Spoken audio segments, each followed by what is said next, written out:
Hi guys, welcome back. I hope everyone is doing great. So it's my birthday and I thought that I would upload a video and share the fragrances, plural, that I have gifted myself. So we have a little perfume haul in today's video, but it's a birthday perfume haul. So I was thinking about getting myself one special fragrance, a new fragrance, ordering it from the official website, having the whole experience. I was thinking of Celine's Eau de Californie. I've recently gotten into Palo Santo fragrances, even though I hated that note in the past. Then I thought maybe of picking one from Louis Vuitton, which is very expensive, but I thought that I would pick one and gift it to myself. But I decided not to go with either of those options. And instead, I picked a fragrance, a discontinued fragrance from the house of Tom Ford that I have a little decant of for years, part of the private blend collection. And I've had this little decant for years, and a full bottle has been on my wish list, but they're very expensive. And so I kept putting it off, and then I decided that is exactly what I am going to treat myself to for my birthday. So I purchased that fragrance along with a couple of other discontinued, I guess you can say some of them are vintage fragrances, and that is my gift to myself. But before we get to the fragrances, I thought that I would sort of catch up with you guys and sort of share some things, some thoughts about this channel. I think that this channel is maybe a little shy of 1 year old. I'm not sure exactly when I started the channel, to be honest. And I really don't want to go back to those old videos. Not that these are so perfect, but I kind of don't want to go back to look at the old early videos, but I do want to share how the channel came to be. So I've always loved fragrances. I can think back to when I was like 10, 11, 12, 13. I had all of those designer fragrances that somehow disappeared. I'm not sure where they disappeared to. Maybe I used them up, but it's interesting because some of those fragrances I have recently, in the last couple of years, reacquired, and they can be so expensive, like Fendi or Bijan. So I had a lot of those sort of designer fragrances, and then that evolved into liking fragrances from houses like Serge Lutens, Annick Goutal, L'Artisan Parfumeur. I loved all of those fragrances. Then I remember getting into Tom Ford and maybe Maison Francis Kurkdjian, and so on and so on. So I always loved fragrances, but I never really turned to YouTube to watch content on perfume. It never occurred to me. And so at one point, I started to watch YouTube and I realized maybe I'll speak about perfume. Maybe I can share what perfumes I like. And that was about a couple of years ago that I started watching content on YouTube. And I would say that not knowing one channel from the other, I would say that I was drawn to maybe some of the larger channels just out of default. And I purchased so many of those hyped fragrances, like from Parfums de Marly and Initio. And all of those fragrances, none of them are in my collection at this point. So the start of all of that, my introduction to YouTube, and then the evolution into starting this channel, coincides with something pretty big in my life personally. So even though I was born and raised in the city, not New York City, but the city, even though I was born and raised in the city and then lived in the city briefly when I was in law school, after that, I spent about 20 years in the suburbs. And so I left the city life behind, and 20 years is a long time. So my life in the suburbs was completely different. It's just completely different. You drive everywhere, there are trees, it's quiet, and where I lived it was pretty quiet. It wasn't far from the water. Really, really pretty, very nice. And then a couple of years ago, I decided to make a big move. And that's a big move after 20 years in the suburbs to move to a big city like New York City. And I say all of this to say that the fact that I have this channel, the fact that it has grown, it's not huge, it's still a small channel, but the fact that the channel has has grown and that I have you guys as subscribers and people commenting and interacting. It really, really means a lot to me. And it gave me another sort of sense of purpose, even though, of course, I have purpose in many other things in my life, like at work and with friends and family, of course. But this channel and the development of the channel and the excitement about the channel and the growth of the channel and exploring the perfumes, sharing with the audience, it definitely added and enriched my life. And so while I was sort of having a hard time adjusting, it really, really helped, is what I'm trying to say. And so here we are, and I love where this channel has gone. And I want to answer the question that I've gotten a few times, whether I get free bottles. I don't get free bottles. No one knows I exist except whoever's watching me. The community is really nice. I've made some nice connections. There are other YouTube creators that I look up to. One, I won't even mention who has been creating perfume content forever, like part of the OG group, reached out when I first started the channel and offered to answer any questions, and some other content creators that comment on videos and I comment on theirs. So it's really a great community, and I'm really enjoying this, and I really have you guys to thank. And I just wanted to share how the channel came to be, and I just wanted to thank you guys. And I also want to say happy birthday to me, selfishly. And let's talk about the fragrances that I have gifted myself. So starting with the star of the show, the center stage of this gift is Shanghai Lily by the House of Tom Ford Private Blend. So, oh boy, this is such a beautiful fragrance. I had this decant, and I will say I was very, very protective of this little decant and would hardly use it. I'm actually going to dab some on because I don't have anything on my left hand right now. I did wear Muse as my scent of the day. I unboxed that recently. It's a great fragrance, by the way. So this is a floral fragrance that to me is exotic, full-bodied, a bouquet of flowers that has spices and woody notes and darker components and incense. It's definitely a mature scent profile. I feel like this is in the world of Opium by Yves Saint Laurent, the vintage Opium. I feel like this sits in the world of Opium. It's really, really exotic. That's the word that comes to mind when I think of describing Shanghai Lily. It's so beautiful. I love how the florals come off in here. I like the interplay between the florals and the woods and the spices. So there's tuberose, rose, and jasmine in here, but then you have clove, and I think there's pink pepper and black pepper. There are peppery spices with the clove, and then I think there's gaiac wood. There are some woody notes in here. I can't recall exactly, but the combo of these notes is magnificent. And what you end up with is this floral, spiced floral fragrance that's so full-bodied. I feel like this is something that men and women alike would wear.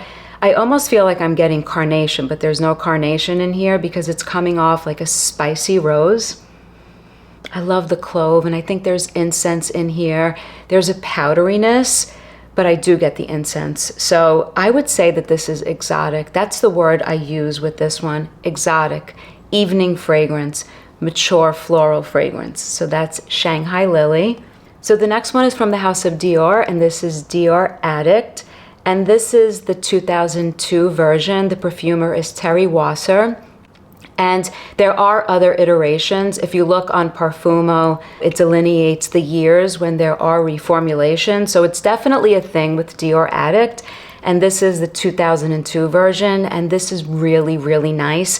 Now, this was a blind buy, and I only wore this once, so I do have limited experience with this, but it is a beautiful fragrance, and the one time that I wore this, and then I sprayed it when I first got it, so it's gorgeous. It's like this spicy, vanillic fragrance with floral touches. In the opening, I get a lot of tuberose. It almost reminds me of Nuit de Tuberose by L'Artisan Parfumeur.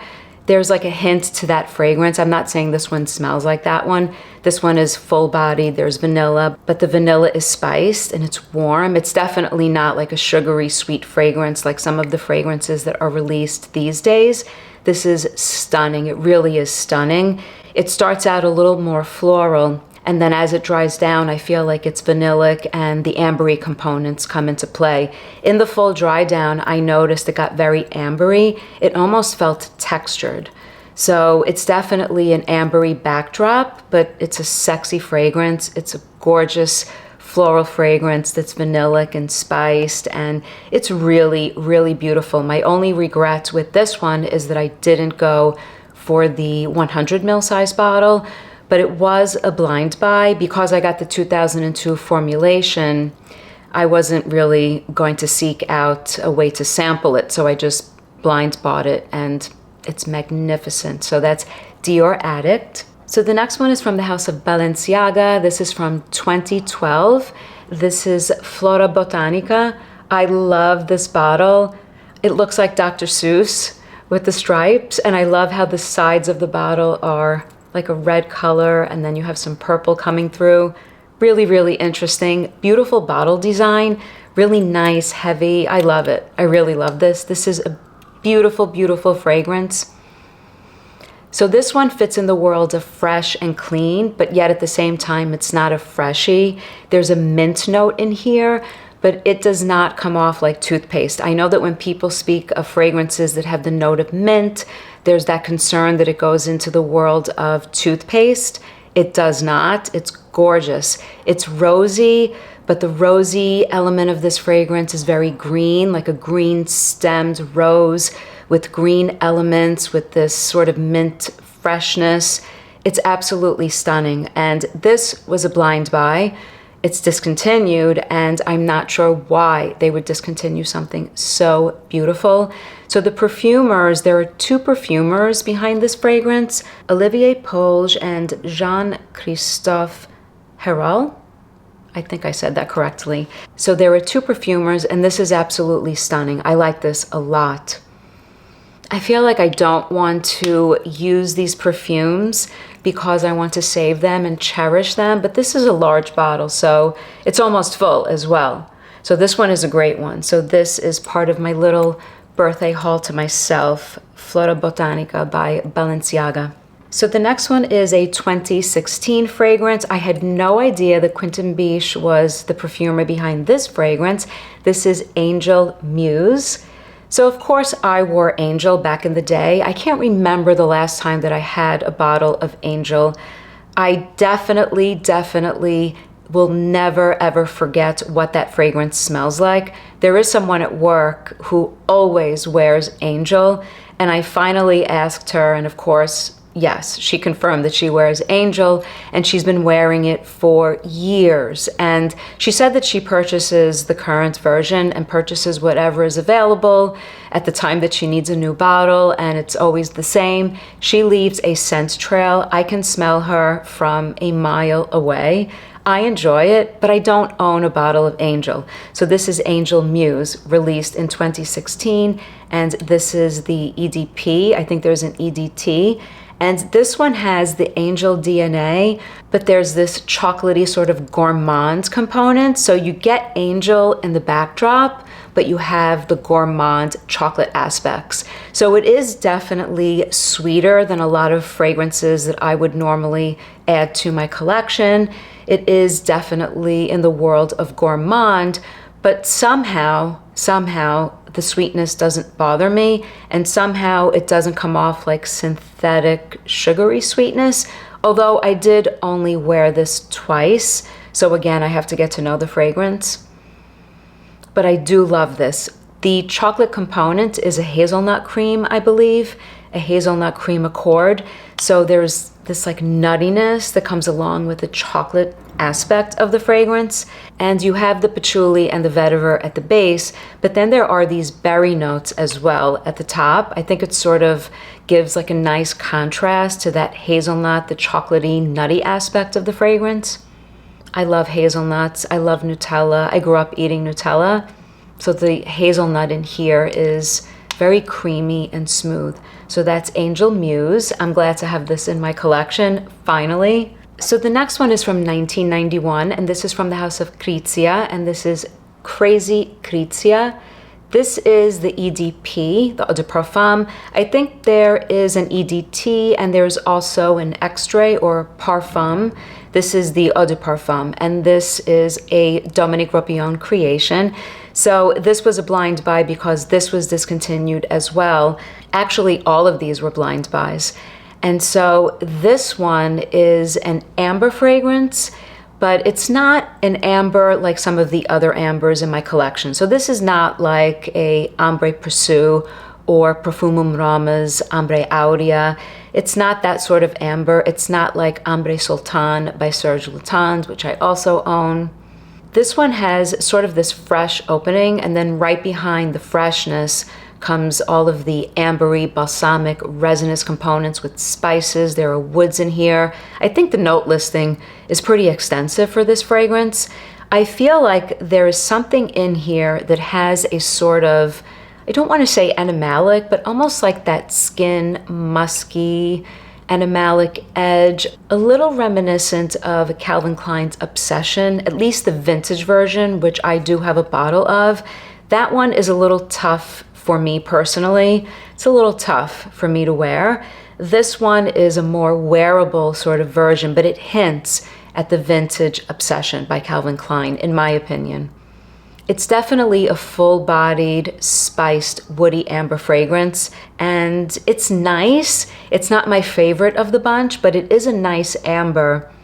And I almost felt like right after that initial fresh opening, it almost feels like a Chypre fragrance. It almost came off like a Chypre style vintage fragrance. But at the end of the day, I guess it is an amber, and it's a nice one. It's definitely a nice one. And I like that it hints at Obsession, but it's a more wearable sort of version of that fragrance. So that's Crazy Krizia. The next one is a love. I was loving this when I got my nose on this fragrance, when I sprayed it for the first time. This is Shalimar, the Cologne, another discontinued gem. What a beautiful fragrance. This one is a more thinned out, sort of translucent version of Shalimar. However, it does have everything that you would love about Shalimar, that ambery sweetness, and there's a freshness to this. And because it's a cologne concentration, it's lighter and a little bit more airy. But interestingly, this one has more of a leathery texture component to it than some of my other bottles of Shalimar, at least the more modern versions. Not the vintage. The vintage Shalimars that I have are absolutely stunning. I have the EDT in like one of those oval bottles, and then I have a vintage version of the EDP. They are all beautiful and they are textured. But the more modern versions, and I have a couple of the flankers like the Jasmine and the most recent release, this one has a texture to it, and it was so surprising. I was afraid that this one was going to be too fresh and that I wasn't going to get the Shalimar DNA, but you absolutely do get it. It's so beautiful. It is such a beautiful version of this vanillic, ambery fragrance. Like I said, it's almost like a thinned out version, but I get a texture to this one.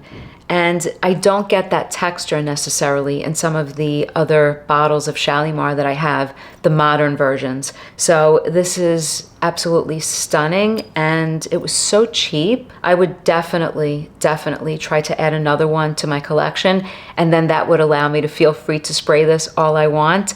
It was really inexpensive. So that's the Eau de Cologne by Shalimar.